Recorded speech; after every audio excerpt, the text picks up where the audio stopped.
সবাই মহব্বতের সাথে একসাথে বলছি আউযু বিল্লাহি মিনাশ শাইতানির রাজীম বিসমিল্লাহির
রাহমানির রাহিম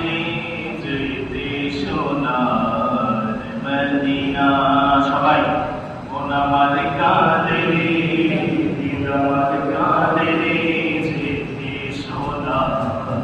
মদিনা ওই মদিনার গোলামাটি যারাই হলো বেদনা আল্লাহুম্মা সাল্লি আলা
لك الحمد ولك الشكر يا رب رضيت بالله ربا وبالإسلام دينا وبمحمد صلى الله عليه وسلم نبيا ورسولا বিভিন্ন স্থান থেকে আগত অত্র এলাকার সম্মানিত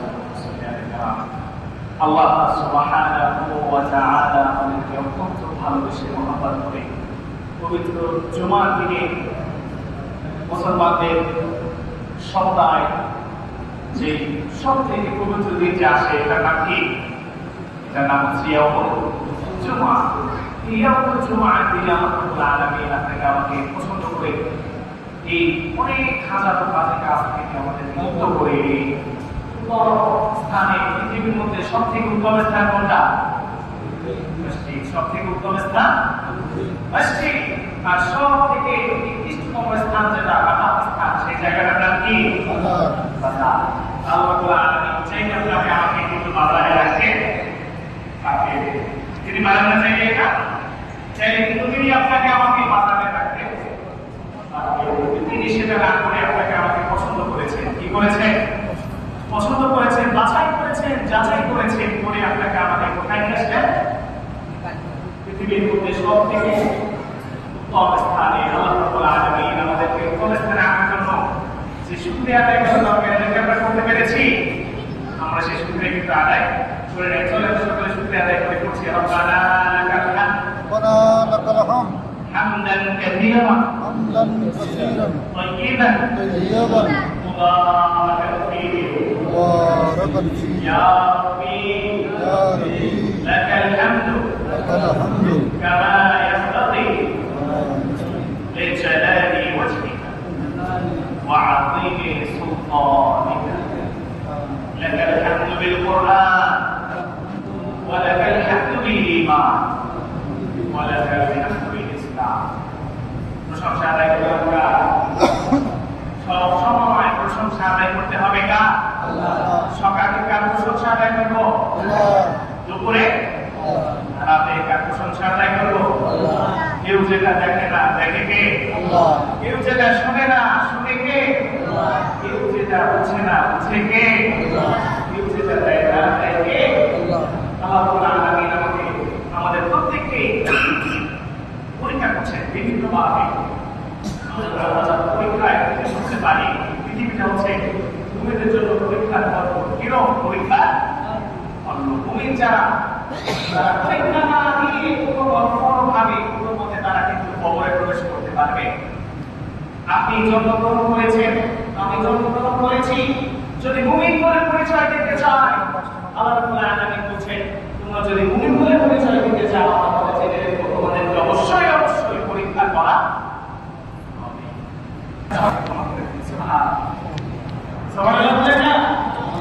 আপনি আগে যতবার গুনাহ করে আল্লাহ রাব্বুল আলামিন চান, আপনি যদি গুনাহ নাই করতাম আল্লাহ রাব্বুল আলামিনের কাছে ক্ষমা চাইতাম বলেন?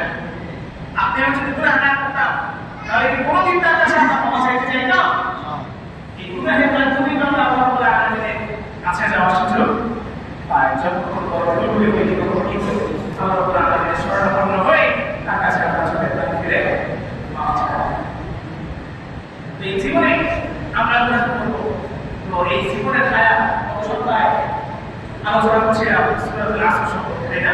মনে আছে আপনাদের? সূরা আসর সম্পর্কে আলোচনা করছিলাম, আপনাদের মনে আছে? সূরাতুল আসরে হচ্ছে প্রথম এক আয়াত তাফসীর করেছিলাম, দুই আয়াত তাফসীর করেছিলাম। সূরা আসরের তাফসীর তিনি বুঝে গিয়েছেন, আল্লাহ তাআলা আলাদা সময়ের কসম খেয়েছেন। আর ওই ব্যক্তি বলছেন যে বড় করে যাচ্ছে, মানে পুঁজি করে যাচ্ছে। সময় থেকে বড় পুঁজি আর কিছু হতে পারে?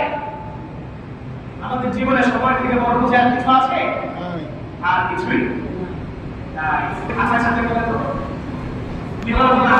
আসলে আমাদের সময়ের কথা বলছেন। পরীক্ষা কয় ঘন্টা হয়? 2 ঘন্টা 3 ঘন্টা।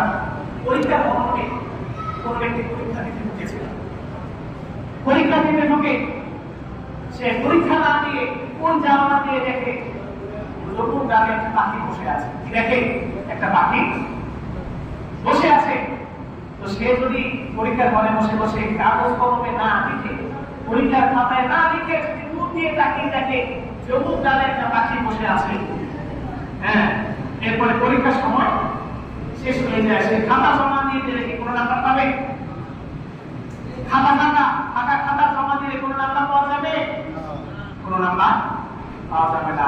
পরীক্ষার হলে বসে সে আরেকদিন তাকিয়ে আছে, পরীক্ষার হলে যে গাড়ি যে শিক্ষক করেছে তিনি এসে যদি দেখে, যখন দেখছে যে তো পরীক্ষার দেখার মাধ্যমে অন্যদিন তাকিয়ে আছে, তখন তাকে বলে যে এই যে বাবু, এই যে ছাত্র, তুমি আরেকদিন তাকিয়ে আছো, তোমার তো সময় শেষ হয়ে যাচ্ছে, তুমি যদি কিছুই না দেখো, সময় শেষ হয়ে গেলে তো তুমি এই সময় আর কখনো ফিরে পাবে? এই সময় ফিরে পাওয়া যাবে? আর ফিরে পাওয়া যাবে না। সময় যদি চলে যায়, পরীক্ষার সময় যখন ঘন্টা দিয়ে দিবে, এরপর যদি আপনি হাজার বিরতি করেন, হাজার আকুতি করেন যে আমাদের আর 5 মিনিট সময় দেন, 5 মিনিটে সব লেখা আমি শেষ করে দিব, আমার কাছে 5 মিনিট সময় দেন, আর দিবে? হ্যাঁ, সময় পাওয়া যাবে না। তো পৃথিবীর সময়টা হচ্ছে এরকম। আল্লাহ রাব্বুল আলামিন আমাদেরকে মাথা ধরে, আমাদেরকে চোখে আঙুল দিয়ে দেখিয়ে দিচ্ছে যে ওয়াল আসর ইন্নাল ইনসানা লাফি খুসর।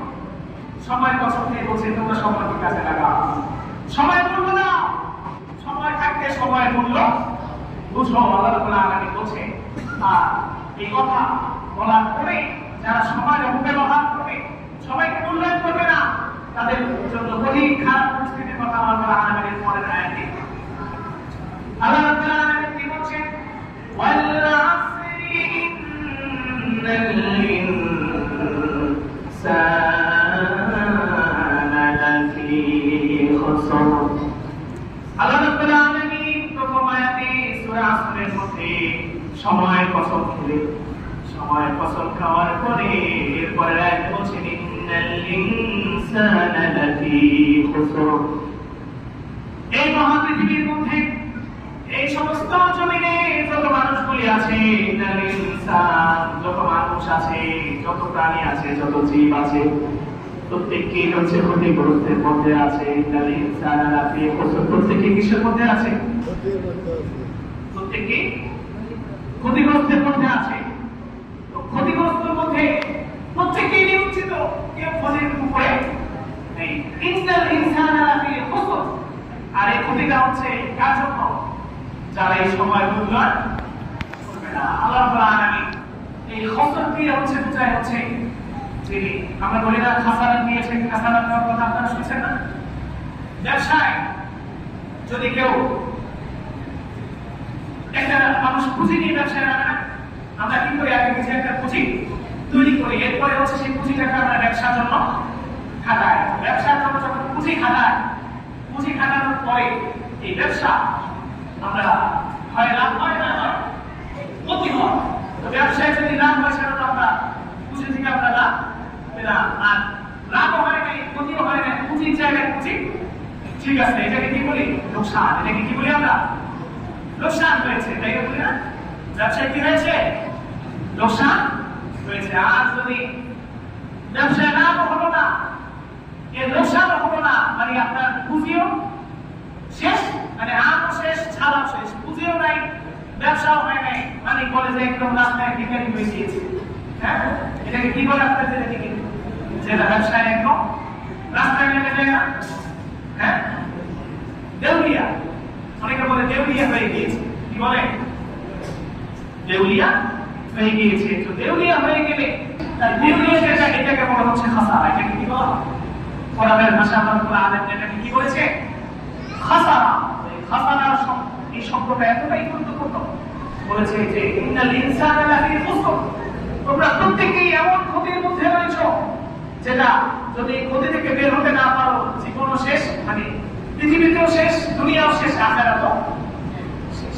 আর কোনো সময় তোমরা এটাকে উত্তরা হতে পারবে, আর কোনো সময় তো উত্তরিত হওয়ার কোনো সম্ভাবনা নাই যদি তোমরা এই সময়টাকে কাজে না লাগাও।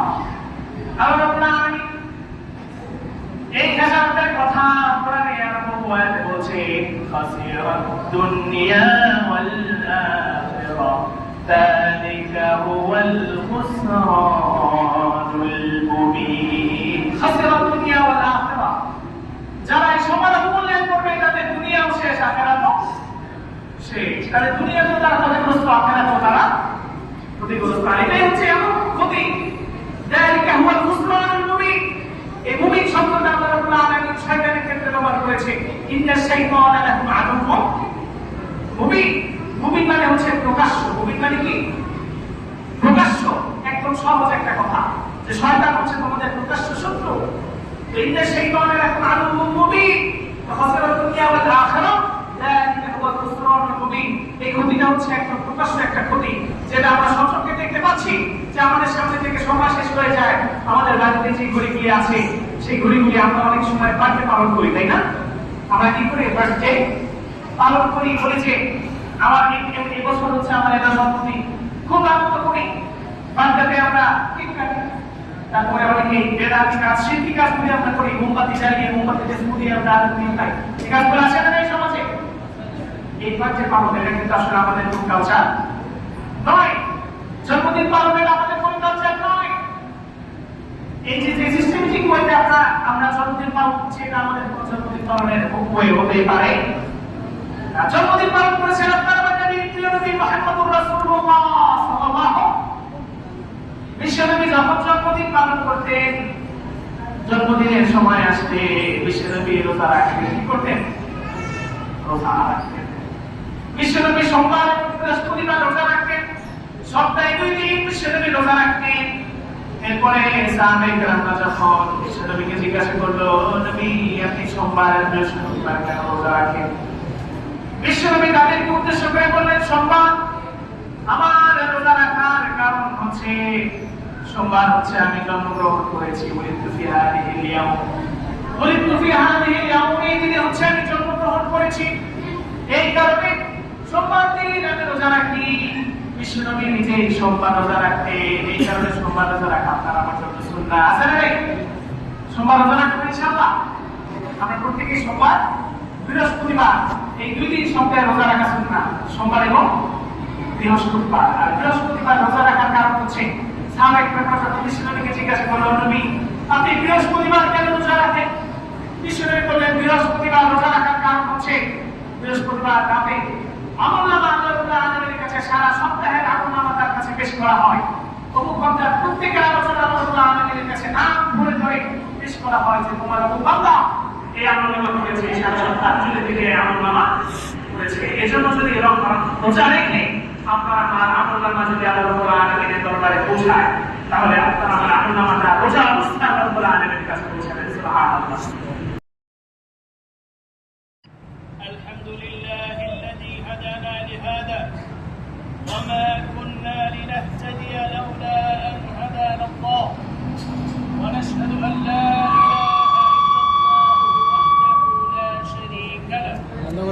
ونشهد أن سيدنا وسندنا وحبيبنا وطبيبنا وطبيب قلوبنا ومولانا محمدا عبده ورسوله.